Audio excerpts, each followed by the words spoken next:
Hey YouTube, how's it going? Kevin Cleary here with a knife video for you. And I've got the Zero Tolerance 0909 here. It's on loan from Real Bush Monkey EDC. You should definitely give him a follow on Instagram. I'll try to put a link in the description box below. But he's sent me this knife and a couple others. And this one though, I've been really excited about and really compelled by because of one big thing. This knife has some nostalgia to it for me. When I first was getting into knives, it was just a little bit after, like ZT had only been in existence for a couple of years, and they were really doing these overbuilt, tactical, hard use knives. And it was, you know, Ken Onion and Mick Strider and Kershaw kind of working together on this line of knives. And you know, I can remember getting my first 0560 and how stoked I was and how much I love that knife. And by the way, still do. It's such a great knife. And this knife kind of puts me back in mind of those original zero tolerances. It's built very much like a 0200. There are definitely some improvements over the 0200, but I love that knife as well. And I think actually this is sort of the, what would you say, the spiritual successor to the 0200, if you will. And I really hope, I know this one is discontinued, but I'm really hoping that something comes out in 2018 that kind of fills this niche. Because I feel like this is a great model for ZT, and I'm a little sad to see it being discontinued, but I'm hoping something similar kind of fills this gap for next year. By the way, if you don't own one of these, I'm going to say right now, I highly recommend it. This is a knife that's on my short list of knives to buy. You know, thanks Scott for sending me this and making me want it. Now I really have to get my hands on one. And so you'll expect to see this more in videos, because once I send this one back to Real Bush Monkey, I will be picking one up for myself. Okay, so now we've gotten all of my nostalgia out of the way and how this knife kind of connects to my initial interest in knives and all of that. Let's go ahead and talk about the actual specs of the knife and what I like and what I dislike. All right, so size and weight on this guy. This is a fairly large knife, 8 9/16 overall length. The blade on this is 3 3/4 inches and the handle is 4 3/4 inches. That's a nice blade to handle ratio. I really, you know, it's only 8.5 inches, and to get 3 3/4 inches of blade out of that is, I think, a real win. So in terms of that size to weight to utility kind of ratio, I think this knife is doing pretty well. Now, the elephant in the room there is the fact that this knife is 6.9 ounces. So this thing is very heavy. All right, 6.9 ounces is no slouch, and this is not going to be a knife that you're going to carry, you know, in your swim trunks or your track pants or something. It's definitely going to be a jeans only or 511 tactical pants or something like that only knife, because it is heavy. All right, but you know what? I don't really mind that. I'm more than happy to carry that much weight for in this particular package. Some knives at 6.9 ounces, I'd be saying, forget it, it's way too heavy.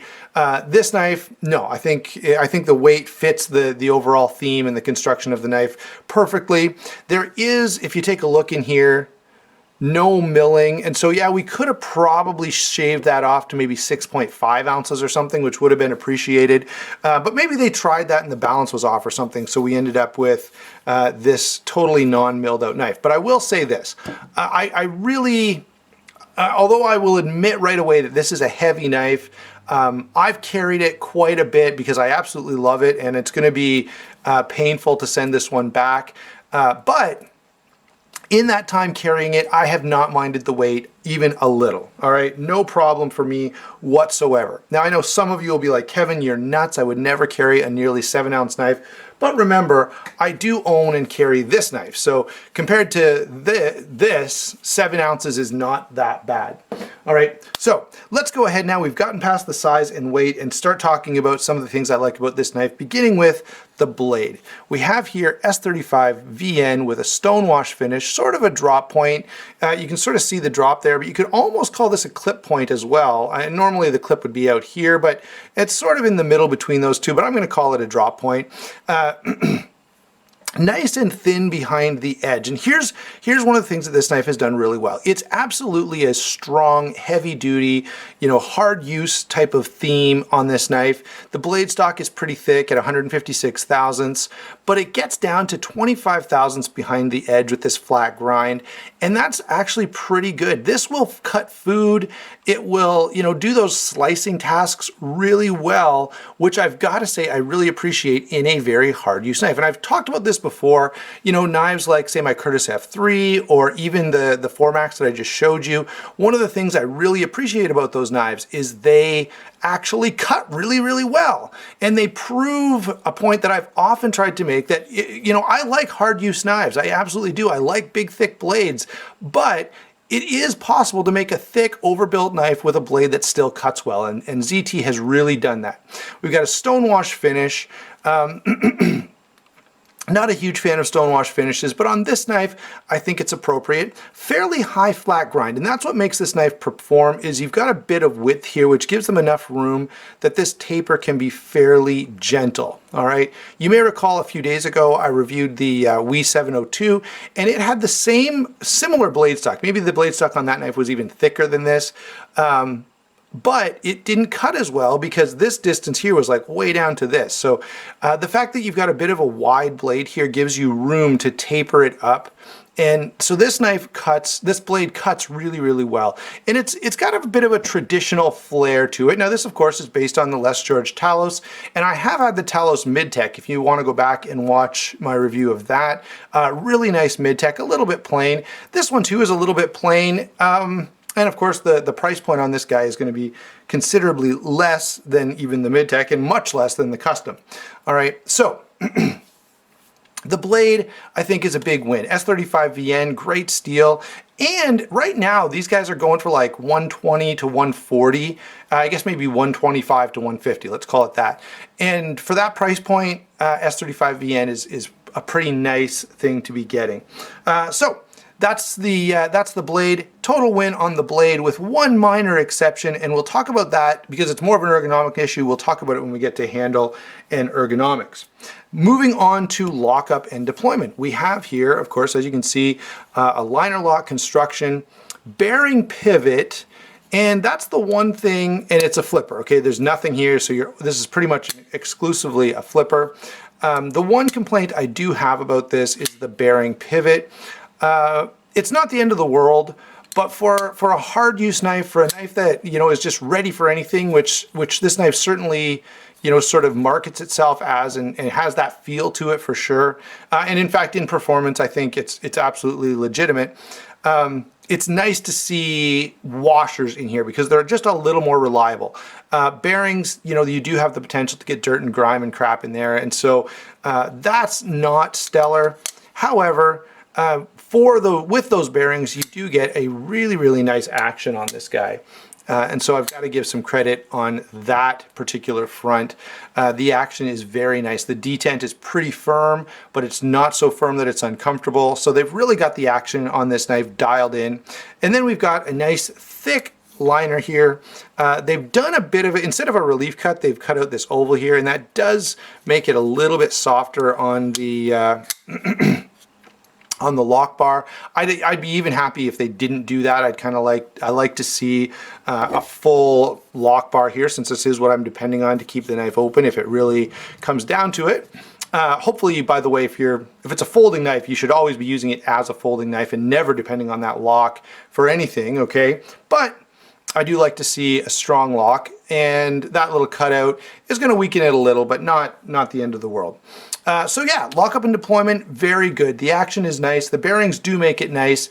And honestly, it would have been better to see this with washers. And I think the detent here is stiff enough. So it's a fairly good detent. And I think it's stiff enough that you could have gotten away with washers there and the knife would still flip pretty well, okay? So that's about my only complaint about the action. Otherwise, it's absolutely fantastic. Let's talk now about the handle. Handle is G10 with, of course, stainless steel liners, not milled out at all. It is open pillar construction. You can see the stand-ups back here. Movable pocket clip. okay? And it's just the very basic bent over ZT clip. Not super attractive, you know, there's nothing compelling, terribly compelling about it. However, it does work well on this knife. I mean, this knife is not some kind of showpiece, right? It's a very usable, very utilitarian design and construction, and so a very utilitarian clip kind of goes along with it. Although there is one thing, and I've probably never said this in a video before, but this clip it feels a little small for the knife. Like, this is a big heavy knife and it feels like I'm putting it onto my pocket with a paper clip sometimes. But that said, it works fine. Now, the other complaint that I'm gonna say about this is it would have been nice to see them move this clip up. Like, if this clip was kind of up here where this screw is, where this standoff is, it would have been nice to just get a little bit deeper carry. Again, not the end of the world. It's absolutely functional, and it is, of course, repositionable for left hand, right side. I mean, left hand tip up carry or right side tip up carry. Let's talk a little bit about ergonomics before we get to some comparisons. And the ergonomics on this guy are pretty much a win. It's extremely comfortable in hand in just about every grip you could think of. There is one little issue that I have, and that is when I'm holding the knife in this configuration, one of the things I like to be able to do is get this finger like right up here close to the cutting edge so I can get some real control for any kind of fine detailed cutting task. Not going to be possible on this knife. You know, the best you're going to do is, you know, your finger's probably within about a ½ an inch of the cutting edge there. Not the end of the world, but it's you know, just something that I like. I don't insist upon it, okay? And I obviously still love this knife even the way it is, but from an ergonomic standpoint, I like to be able to get nice and close to that cutting edge, and I can only, you know, I can still get my finger up here and I can still get pretty good control. It would have been nice to find a way to get me a little closer to that cutting edge. All right, so overall, guys, if you haven't picked up on it by now, I absolutely love this knife. It's a very utilitarian design. It's very tough. The action is great. It's comfortable in hand. Even for its hefty weight, which is, right, almost 7 ounces, it still carries in pocket pretty comfortably. So let's go ahead now and get to some comparisons before I kind of give you my overall take on the knife. And for comparisons, I want to first pull in some other ZTs because Real Bush Monkey was kind enough to send me the other Les George zero tolerance knives. So that's a pretty cool shot right there, I think. These two I'm pretty sure are both based on the Talos. Someone can correct me if I'm wrong. And this guy is going to be based on the, starts with an H. I just can't think of it right now. Anyway, that's fine. Someone mention in the comments, please, which knife this is based on. It's completely evading me right now, and I don't know why. Anyway, of course, these two are titanium frame locks. This guy is going to be, you know, stainless steel liner lock.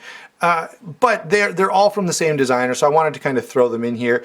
And of course, the other thing that I want to point out here is this is going to be a lower end ZT. Still a ZT, still pretty pricey, but a little more, what would you say, a little more feasible. If you really want a ZT and you want a good one, you want to experience ZT quality and all that, I think this gets you there.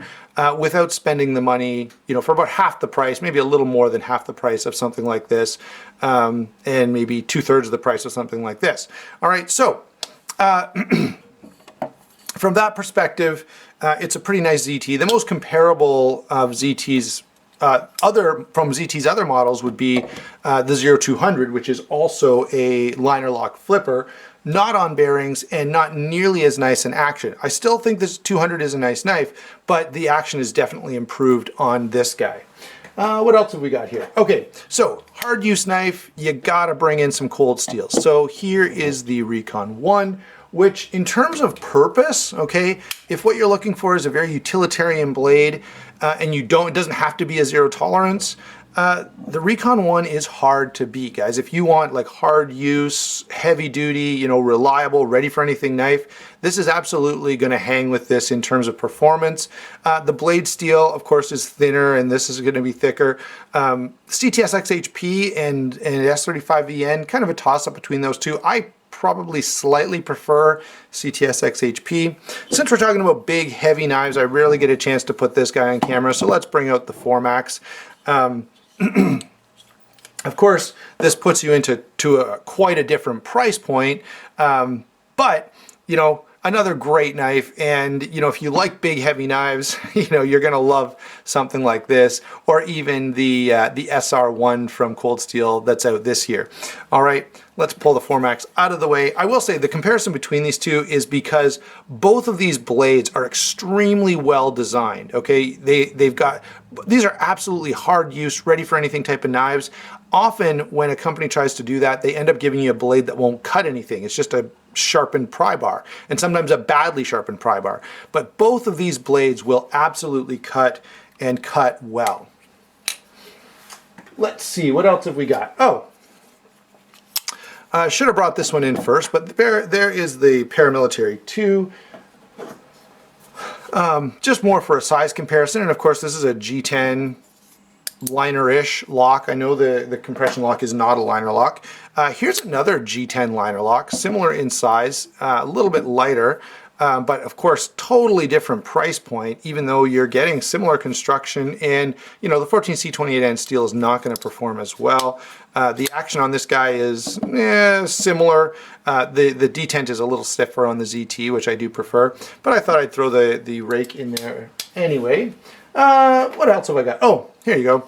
One last hard use knife. This, of course, is the XM18, designed by Rick Hinder, who's also done quite a bit of work with ZT on the 0560 and 0562 and 66 and a number of others. So those are some comparisons for you that if you like this knife, you might also be interested in. I think, you know, the price points vary quite a bit. So I've got a wide range for everyone, so to sort of meet everyone's tastes.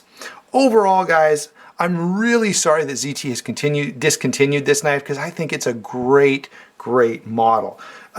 Decent price, very heavily built, very reliable. You know, this is a knife that I would feel pretty comfortable taking just about anywhere to do anything. The pivot with bearings is kind of an issue, but you know, the reality is most of the time whenever I'm using a folding knife, I'm overly aware of not getting crap in the pivot, whether I'm carrying a knife with bearings or washers. So that's probably not the end of the world either. You know, all in all, I can say I absolutely love this knife. Highly, highly recommend it. And I think it's great that ZT has something like this that allows somebody who doesn't want to spend $200 to $300, they can still get a pretty good knife, and it still gives you that ZT feel, that heavy duty, overbuilt, whatever, built like a tank, I think on the box kind of feel. Thanks for watching. Don't forget to like and subscribe. Thanks again, Scott, for sending these knives. We'll talk to you soon.